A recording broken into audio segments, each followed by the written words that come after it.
Welcome back to the channel. We're starting today's episode near Naxxar Parish Church.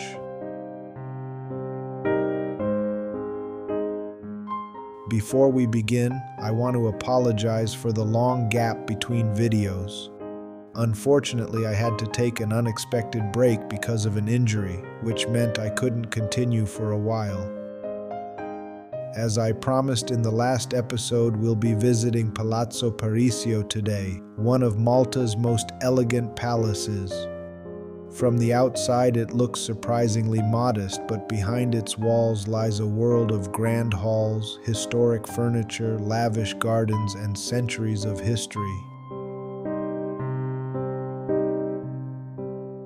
Let's head inside and see what we can discover. Stepping inside, the atmosphere changes immediately. The room ahead blends old and new influences, creating a space that feels elegant without losing its historic character. If you're enjoying the journey, don't forget to subscribe for more content like this. There are antiques everywhere you look. It's amazing to see how each generation added its own touch, while still keeping the palace's original character.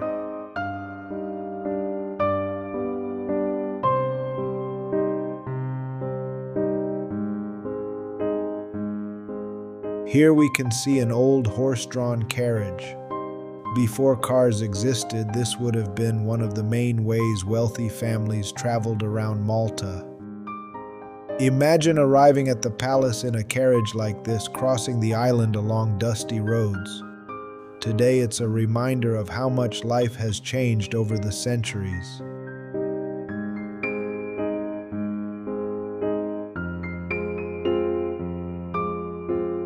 These antiques are truly remarkable. Their craftsmanship and character are quite impressive.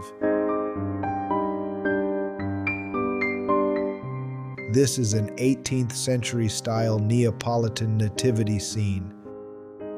At its center, we see the Holy Family, Mary, Joseph, and the Christ child, along with the three kings, truly magnificent. Let's head upstairs, where even more remarkable treasures await.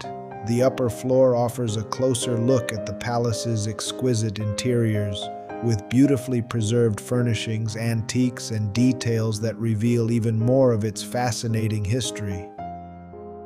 When you're here, take a moment to look up. The ceilings are covered in beautiful carvings, paintings, and decorative patterns.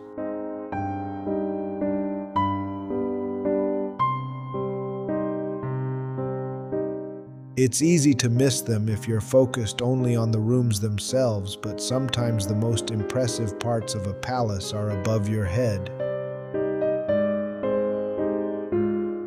We've reached the main balcony. Unfortunately, the door is locked, but even through the glass we can catch a glimpse of the gardens below.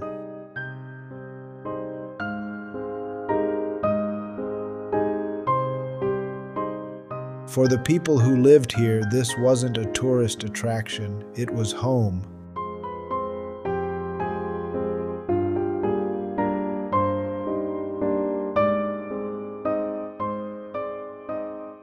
Now we're entering the main hall, and this is where Palazzo Parisio truly reveals itself. Massive chandeliers hang above us. Enormous mirrors reflect the light across the room. Gold decorations cover the walls and ceilings, while paintings and sculptures fill every corner. The room feels less like a house and more like a royal residence.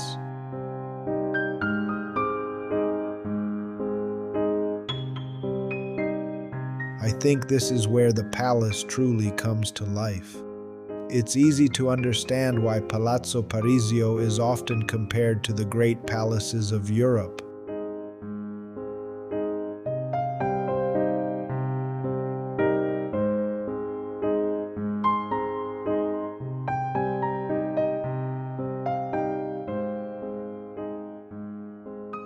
We're now moving through another room filled with antiques. Sofas, chairs, tables, cabinets, each piece carries its own history. Some of these furnishings are over a century old. Imagine the conversations, celebrations, and quiet evenings these rooms have witnessed. Palaces preserve more than architecture, they preserve memories. This is an antique snooker scoreboard. These boards were standard fixtures in game rooms and gentlemen's clubs to visually track progress during games of billiards, snooker, or life pool. This plaque references both the Chelsea works and Queen Victoria, which helps us narrow down the date of production. The piece appears to be close to 200 years old, a remarkable survivor from another era. This stunning 18th century palace was originally built by Grand Master Manuel Pinto da Fonseca before becoming the luxurious residence of the noble Scicluna family. Most famously, Marquis Giuseppe Scicluna transformed it into the lavish masterpiece of gilded ballrooms and lush Italianate gardens you see today. This is the famous balcony overlooking the church, but unfortunately the door is locked. We'll leave it for now and see if we can return later. The next room ahead feels warmer and more intimate. Gold-colored furniture surrounds us, along with elegant sofas and a small fireplace. Everywhere you look, there are antiques. Old furniture, decorative pieces, carved wood, paintings, and details that tell stories of another era.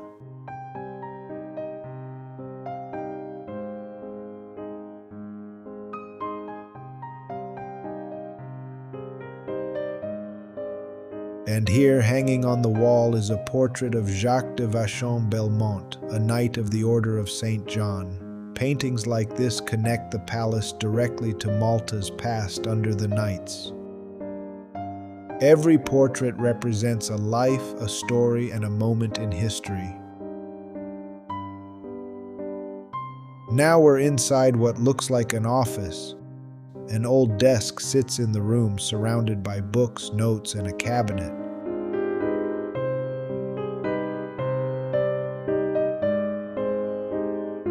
It's easy to picture someone sitting here centuries ago writing letters or managing the affairs of the estate.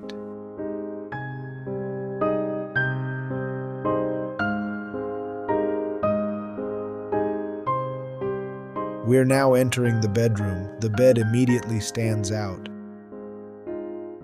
Many of these objects weren't simply decorations. They were once part of everyday life for the families who lived here. Walking through rooms like these feels almost like stepping back in time.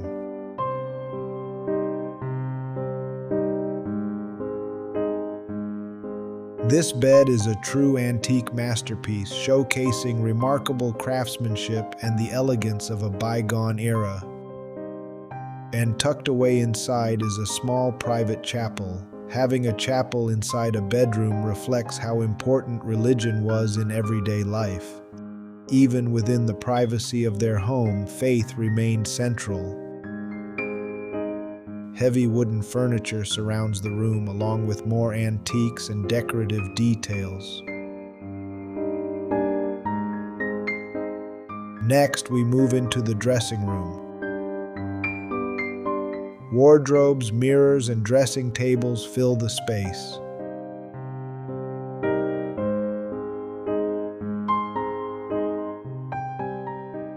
These rooms offer a glimpse into the daily routines of the palace's former residents. History isn't only about grand events, it's also about ordinary moments. We're now making our way into the dining room. The large table dominates the room. Imagine formal dinners here, guests gathered beneath candlelight, conversations echoing across the hall. Meals in places like this were social events as much as they were about food.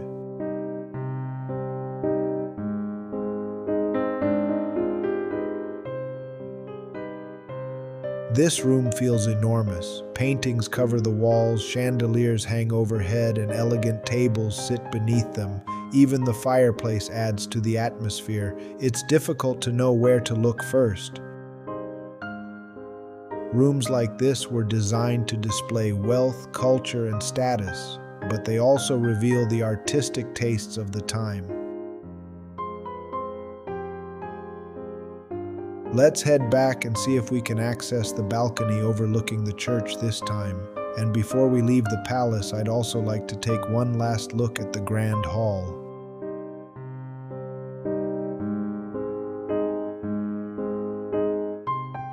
The balcony is open this time, so let's step outside and take a quick look at the view.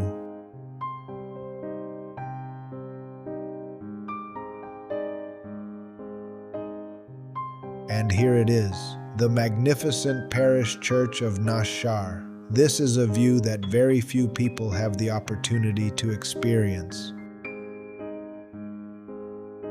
We're now leaving the palace interior and heading into the gardens. As impressive as the rooms are, many visitors consider the gardens to be the true highlight of Palazzo Parisio.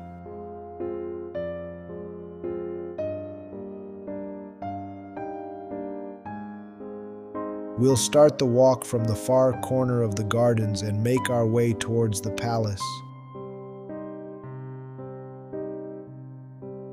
The wind is strong today, and the trees are moving all around us. The sound of birds, the greenery, and the calmness of town stretching beyond the palace walls. We've reached the pond in the center of the gardens. There's something peaceful about standing here and simply listening. Water, leaves, birds, and silence.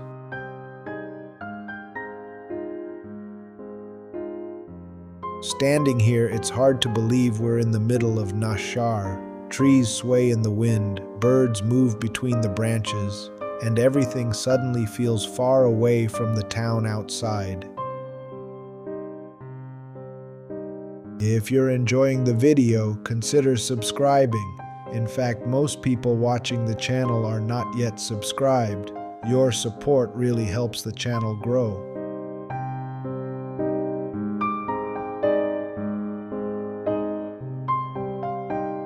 For centuries, these gardens offered an escape from daily life, and even today they still do. Sometimes places like this remind us to slow down. The gardens were inspired by Italian and French styles, designed as places of beauty and tranquility. There is a real sense of order here, but at the same time, the abundance of plants and flowers keeps the gardens from ever feeling too rigid. Most visitors think of Malta as stone, churches, and historic streets, but hidden behind these palace walls is an oasis of greenery, palm trees, flowers, fountains, shaded pathways. It's a completely different side of the island. Even the way the greenery is arranged creates little scenes as you walk through it. One moment you're passing beneath the shade of mature trees, and then suddenly the garden opens up again, revealing flowers, palms, citrus trees, and beautifully maintained lawns. As you walk deeper into the gardens, it almost feels as though Naxxar has been left behind. The limestone streets and buildings are still just beyond these walls, but the atmosphere here is completely different. The sound of the town seems to fade away, replaced by the rustling of leaves, the sound of water, and the occasional bird song. The gardens are laid out in a very formal Italianate style, with carefully shaped hedges, ornamental plants, fountains, and long pathways that lead the eye from one section to another. There is a real sense of design here. Nothing feels accidental. And there is an incredible variety of plant life here as well. The gardens contain citrus and olive trees, bougainvillea, palms, and numerous more exotic species. There is also an impressive collection of hybrid hibiscus with dozens of different varieties and colors.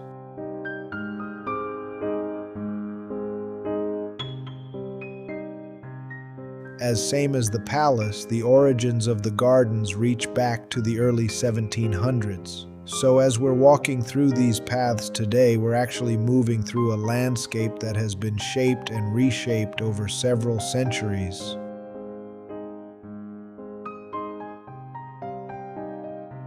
In 1898, the Marquis Giuseppe Scicluna acquired Palazzo Parisio along with the gardens. The palace itself was extensively transformed during this period, with Italian artists and craftsmen brought to Malta to help realize Scicluna's vision.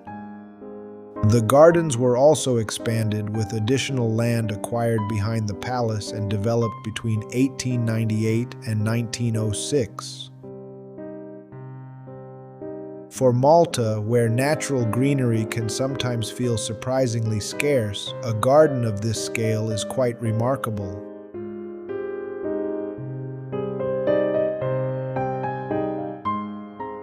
As we continue walking, the palace slowly comes back into view, and behind it, Naxxar Parish Church rises above the rooftops. It's a beautiful contrast, nature, architecture, and history all in one frame.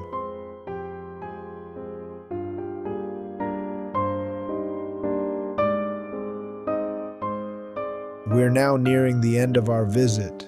Before we leave, there's one final little feature I'd like to show you, a charming greenhouse tucked away in the gardens. Let's take a quick look, and then we'll bring our visit to an end.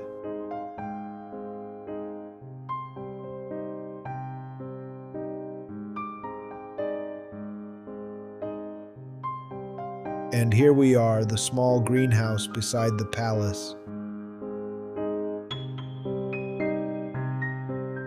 It's quite a different atmosphere in here. After walking through the open garden surrounded by trees, flowers, and wide pathways, this little space feels much more intimate and enclosed.